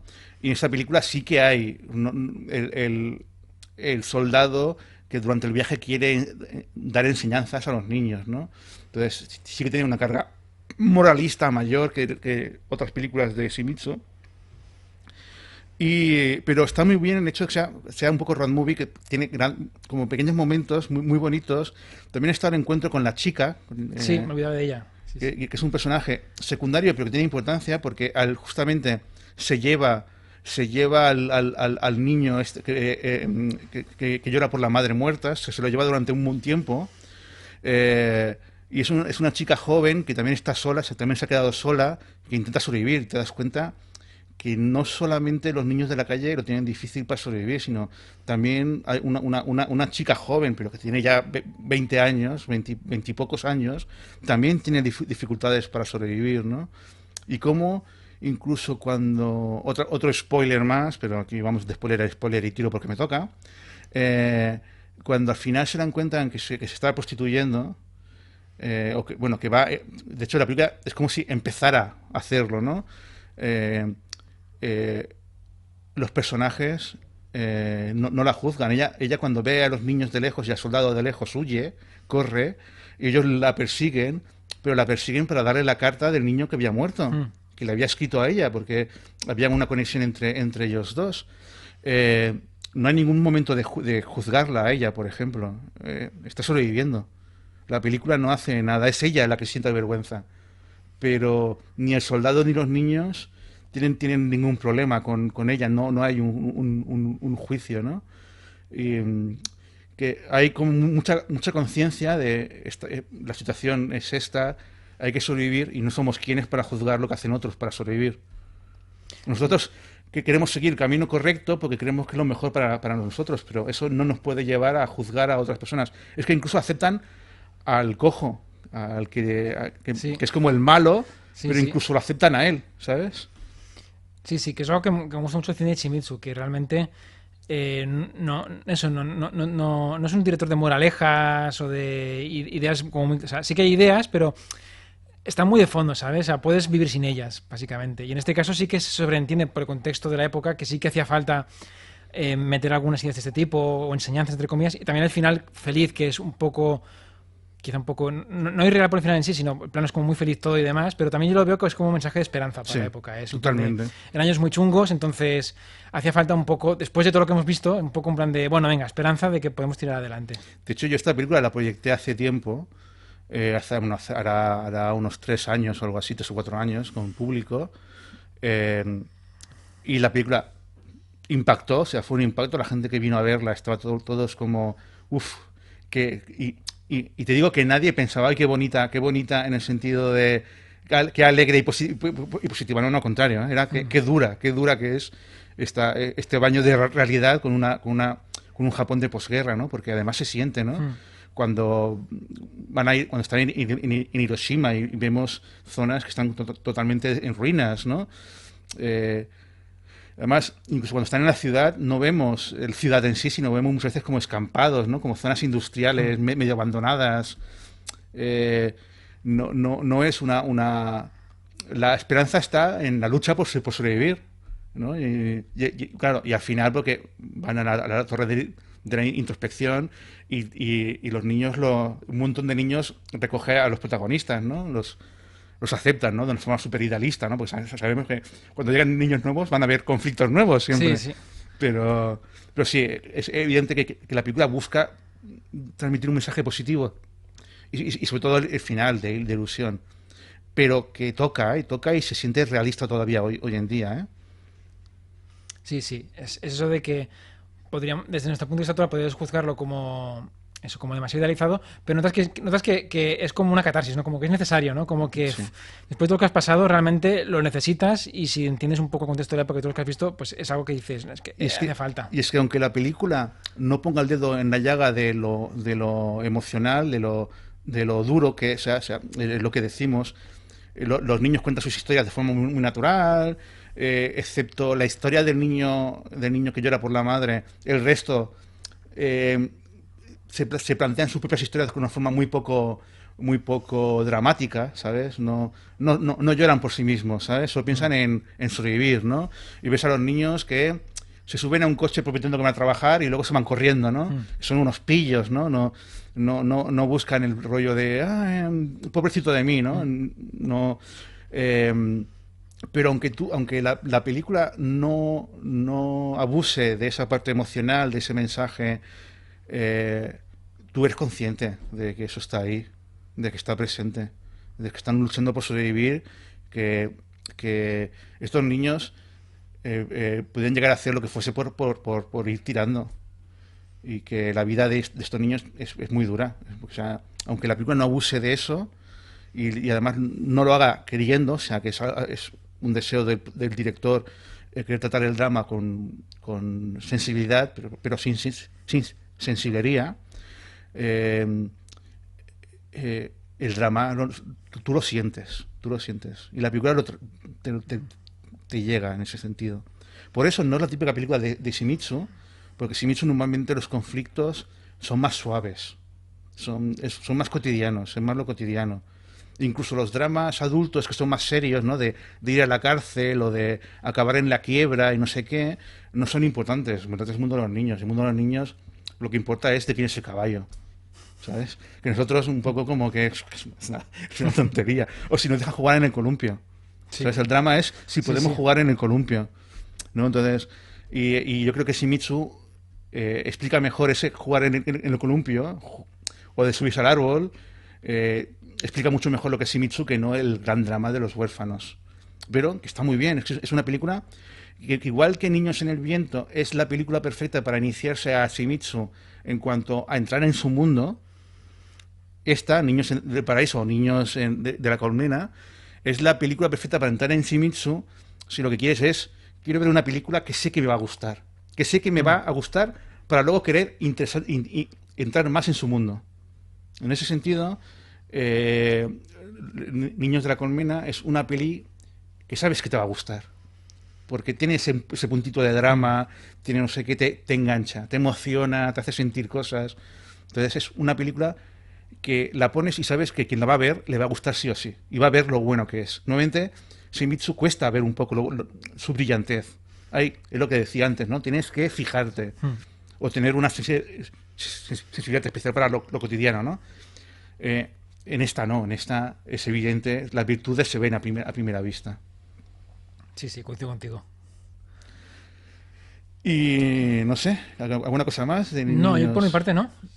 Pues vamos con la siguiente. Estas son las tres grandes películas que queremos comentar, las tres, podemos decir, las tres importantes, las tres menos desconocidas, pues son fáciles de encontrar y además hay copias con una calidad aceptable.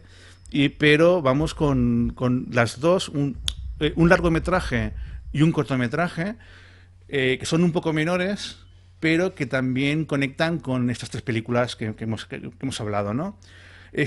Primero empezamos con el largometraje que es de A Mother's Love del 50, Un amor de madre. Curiosamente la película casi parece que va del contrario, o sea, es un título bastante irónico. La película, bueno, irónico excepto el final, bueno, pero eso ya vamos a hablar de ella.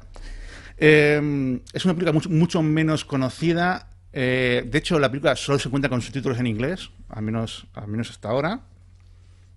Trata sobre una madre que quiere montar una especie de bar con una amiga. Eso, como siempre ocurre con Shimizu, esto lo vamos a descubrir poco a poco. Esta información no la conocemos de buenas a primeras.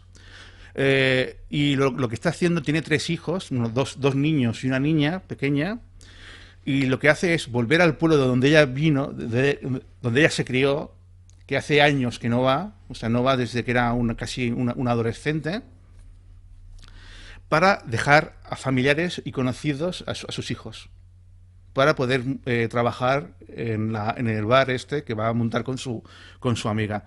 En principio nosotros creemos que se va a casar, porque de hecho es lo que ella le dice a los familiares, no, me voy a casar, y claro, no puedo, él no acepta a los niños y tengo que quitármelos de encima, básicamente, ¿no?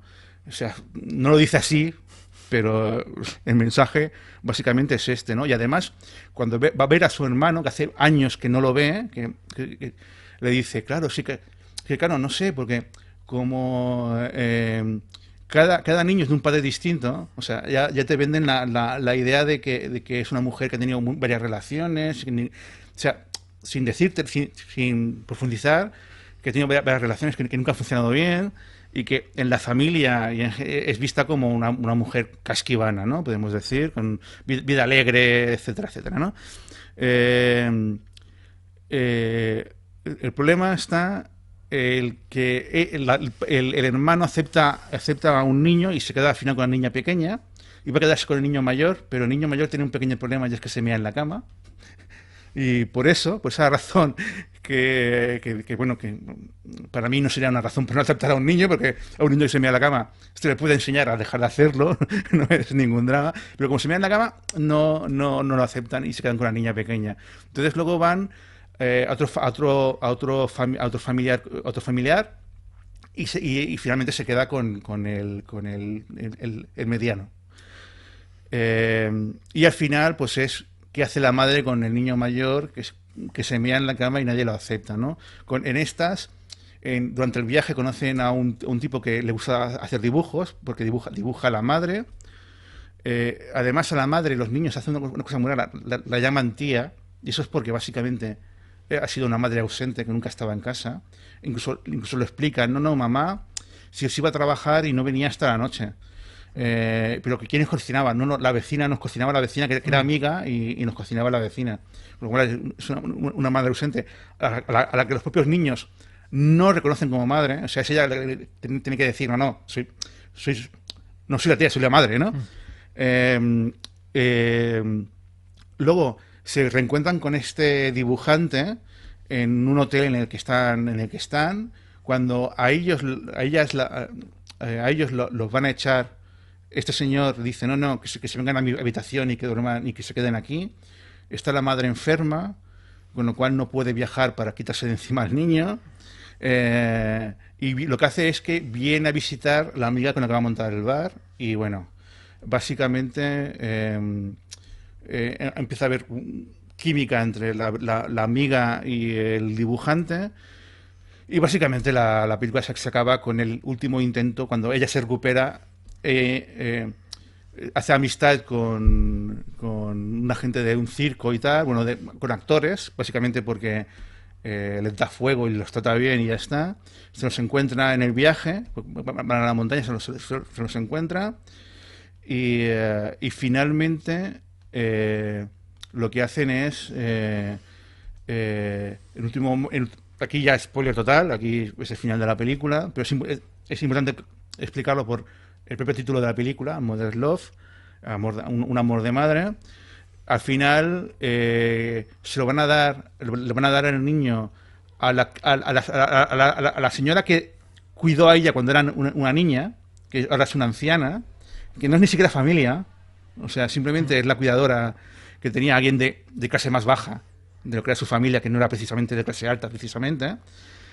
Y en principio, cuando le va a decir, quédate con mi hijo, el hijo se gira y dice, mamá, seré bueno, cocinaré, no sé qué, no sé cuánto, ¿no? Y al final queda con el hecho de que la madre se queda con el niño y va a recuperar a los otros dos. O sea, que se va a quedar con los niños, va a intentar hacer lo que pueda con su vida sin dejar de ser madre, ¿no? Pero durante gran parte de la película, más que amor de madre, es un desamor de madre, porque es una madre que se quiere quitar de encima a los niños.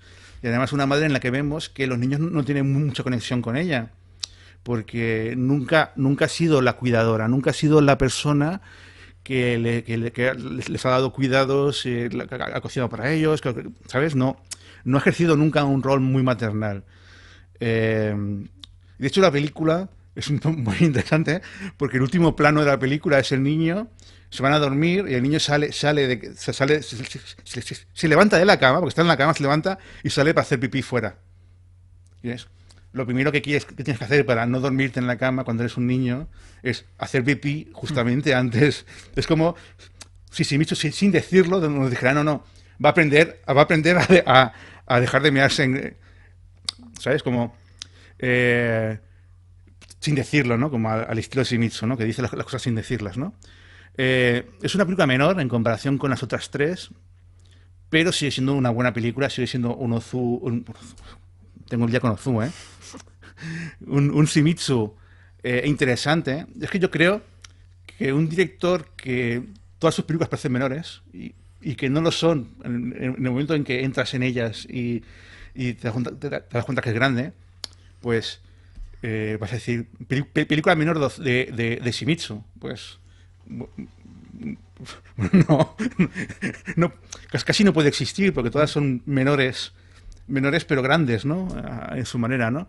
Y claro, me gustaría verla con una copia de mejor calidad, porque lo visual, verla en una copia de mala calidad pierde, ¿no? Y aunque Shimizu no sea un director que sea muy espectacular, cuida la imagen. ¿Sabes? Aunque no busque que flipes con la belleza y no sea un director tan perfeccionista como Zu, ni tan espectacular como pueden ser los Mizoguchi y Kurosawa, cuida la imagen. Y yo creo que es una película que con buena calidad mejoraría bastante. Y aún así está bien. O sea, entra perfectamente en ese universo. Es posiblemente una película que su visión sea más adulta. Porque la protagonista es la madre y tiene una visión más adulta, aunque el niño mayor también tiene mucho peso en la historia. No tiene la magia de posiblemente las otras películas porque, por ejemplo, momentos de niños jugando, ¿sabes? El mundo de los niños no tiene tanta presencia, pero sí que tiene presencia cómo el niño ve a su madre, ¿no? Cómo ve la posibilidad de alejarse, ¿no? Porque en el fondo los niños, aunque no tengan una gran conexión con su madre, todos cuando la madre se va y los deja, lloran. Y este último hijo, el mayor, que le llama tía, al final no quiere alejarse de ella, ¿no? O sea que la película tiene este punto bonito, siendo una película que en el fondo no lo es, o sea, no lo es en el sentido de que, insisto, es una madre que se quiere quitar de encima a los niños todo el rato. Y con eso consigue hacer algo bonito, ¿no? O sea, es Shimizu, como... Pero bueno, vamos con la siguiente película, que es un cortometraje y aunque se supone que eso lo hace incluso más menor, pero sí que es una película más 100% Shimizu. Y esa creo que la vas a comentar tú. Sí, es una pequeña rareza que se llama Donguri to Shinomi. No sé, no hay título en inglés oficial que sepamos o en castellano. Del año 41. Y es eso, una película de media hora que viene a ser como sintetizar el cine de Shimizu en 28 minutos, básicamente. El argumento es, como veréis, más de lo mismo. Es un niño que ha sido adoptado por un matrimonio mayor que vive en el campo. Pasa lo que dices tú ahora de que él le llama a él tío y él se enfada porque dice, no, llámame padre, soy tu padre, ¿no? Como que el niño todavía no lo acepta como Bueno, padre. aquí el conflicto es incluso más repetido, porque aquí Shimizu lo usa casi como algo, como un estribillo de una canción. Sí. Allí es como algo más puntual en la otra película. Y bueno, básicamente es que el niño es un niño que, aunque se ha adoptado, viene de una ciudad, no se adapta en el campo, y cuando quiere jugar con otros niños, pues no puede jugar con ellos porque dice que son muy brutos y él es muy médica. Y entonces, por ejemplo, no se atreve a atravesar un puente por miedo a caerse, no sube a los árboles. Y entonces el padre hace lo que haría todo buen padre, que es cogerlo, llevárselo al bosque y obligarle a subir un árbol de varios metros. Y luego irse. Y luego irse y dejarlo ahí en el árbol, ¿no? Y luego vuelve a casa, se pone a llover y dice, hostia, me he dejado el niño en el árbol, ¿no? Vuelve atrás, pero ese hecho hace que el niño se haya vuelto más fuerte y seguro en sí mismo. Y la manera de mostrarlo es, obviamente, volver con la pandilla de niños del pueblo, liarse a hostias, literalmente, además hacen daño, en este caso las peleas, o sea, hacen ruido, con el líder de la pandilla y otra vez más de lo mismo. A raíz de eso, pues aquí se rige el líder, pero todos juegan juntos y ya está. Y de hecho el que ha recibido las hostias, luego se sube en el mismo árbol que él. O sea, están jugando juntos. Sí, sí, sí. Entonces, bueno, es... como hemos dicho, es Shimizu resumido en media hora por el tipo de argumento, ambientación rural, el mundo de los niños. No idealiza tampoco cómo son los niños, nos muestra con lo bueno y con también lo tan malo. Yo la hice en el año 41, fue una época en la que estaba muy ocupado, hizo bastantes películas en esos años, Sí. entonces parece casi como si fuera un rato entre películas es que no sé en qué contexto se hizo esto, qué propósito tiene. Yo tengo una teoría y es que a mí el mensaje del padre como obligando al niño a pasar por esa prueba de fuerza, de subirse a un árbol y hazte subirte, no sé cuánto.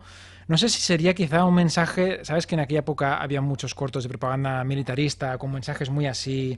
De hecho hay cortos de animación de la época japoneses que son así, Sí. son muy rollo estos valores tan japoneses de aquella época de fuerza, no ser débil, no sé cuánto.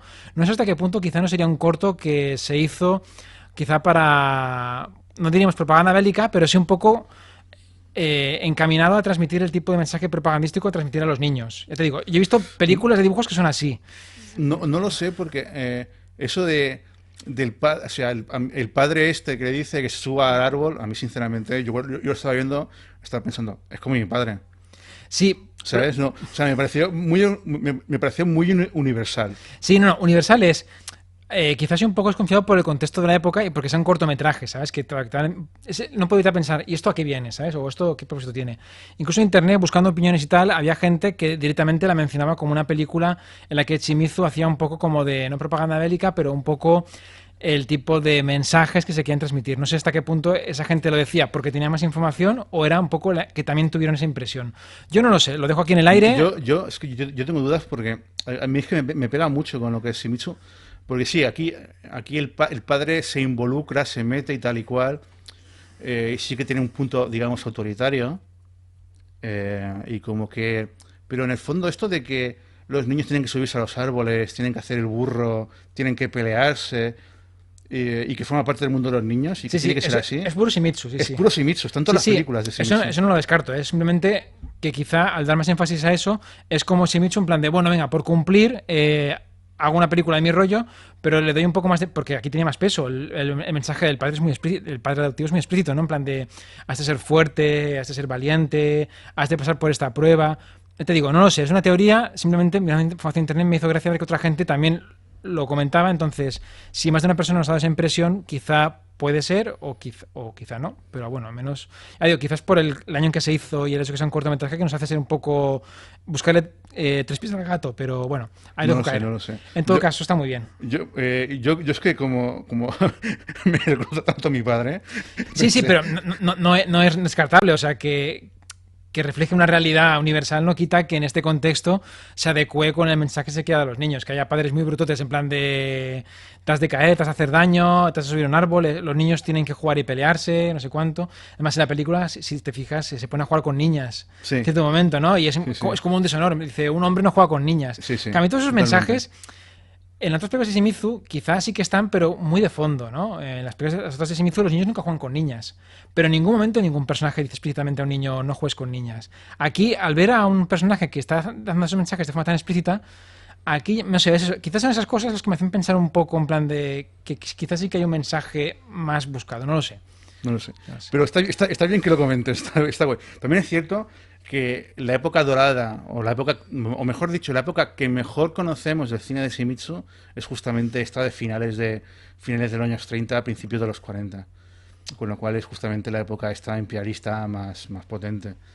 O sea, que cualquier película, o sea, casi todas las películas que hemos comentado están menos la última, bueno, menos las dos últimas, o sea, Niños del Paraíso y Four Seasons of Children también son de la misma época. O sea que... Y la gran mayoría de películas que yo he visto de Shimizu son también de los años 30, la gran mayoría. Pero bueno, creo que ya está por hoy, ¿no? Esta sesión. Sí, yo diría que ya hemos hecho bastante. Sí, sí. Y entonces nos queda la siguiente que, insisto, hablaremos sobre las películas que hizo Shimizu, también con personajes infantiles, con niños, pero ya dentro de instituciones, ya sea escuelas, centros educativos, etcétera, etcétera, etcétera. ¿Vale? Y nada, y sobre todo animaros a ver el cine de Shimizu, que sé que es un director que es poco conocido, no es posiblemente junto con Hideo Gosha, yo creo que de lo más desconocido que hemos hablado, o sea, desconocido por falta de popularidad, ¿eh? Lo que hemos hablado en el canal, pero me parece un cineasta no bueno, sino un grande, con G mayúscula, un grande del cine. O Sí, sí. sea, Hideo Gosha me parecía un grande, sin más, del cine, pero Shimizu me parece un grande con G mayúscula. Sí, sí, para mí no es exagerado. Y de hecho, es un director que se ha descubierto mucho por internet. Y es curioso ver por internet que había mucha gente de todos los países que lo comentan en foros o webs tipo Film Affinity, Letterboxd y demás, que como parece como que toda la gente que nos gusta el cine japonés clásico lo hemos descubierto todos a la vez, ¿no? Sí. Por internet. Ya Ahora, hay como fervor incluso. ya había gente que lo conocía antes, ¿eh? Pero yo creo que era muy minoritaria. Pero ahora parece que lo hemos descubierto mucha gente y estamos todos como bastante, hemos quedado como bastante alucinados con él. Ese tipo de director que cuando ves a gente que lo conoce sus películas, como que hay entusiasmo mutuo, ¿no? Y que Sí, nos flipa bastante. Y en su época en Japón era muy respetado y muy conocido, lo hemos visto. Entonces es cosa simplemente de que ha caído en el olvido. sí. Y realmente, ya te digo, no es cosa solo de Raúl y mía. Realmente, entre aficionados a este tipo de cine, es un director del que se habla mucho entre cinéfilos y en círculos cinéfilos y que realmente no es exagerado. Realmente es muy, muy buen director. Yo creo que es un director a añadir ya en las enciclopedias de cine con los nombres míticos y conocidos y clásicos, y lo digo sin despeinarme, o sea, es que es así, lo creo. Ya se está hablando mucho de él en internet y de hecho en muchas webs es fácil encontrar textos ya de algunas de sus películas, pero yo creo que aún falta el reconocimiento de que hayan trabajos monográficos más elaborados escritos en papel, ¿no? Se siente paso, sí. Sí, Sí, sí. sí. Y pues nada, próximamente otro vídeo más sobre Shimizu. Otra vez, con lo cual nos vemos pronto. Otra vez, estaremos otra vez con Guillermo, que es como mi colega de pelis raras que no ve casi nadie, pero que son muy buenas, muy chulas y muy interesantes y que merecen muchísimo la pena. O sea, yo insisto, Shimizu es un crack. Y yo creo que vamos a seguir por ahí, hablando aparte de westerns y de chambaras y de cine posiblemente un poco más conocido, también pequeñas joyas que yo creo que merecen más reconocimiento. Y que además son películas muy disfrutables. muy entretenida, así que se ven muy, muy a gusto. Y nada, nos vemos pronto y Guillermo también hasta la semana que viene. Hasta la próxima. Chao, Kino Kiss.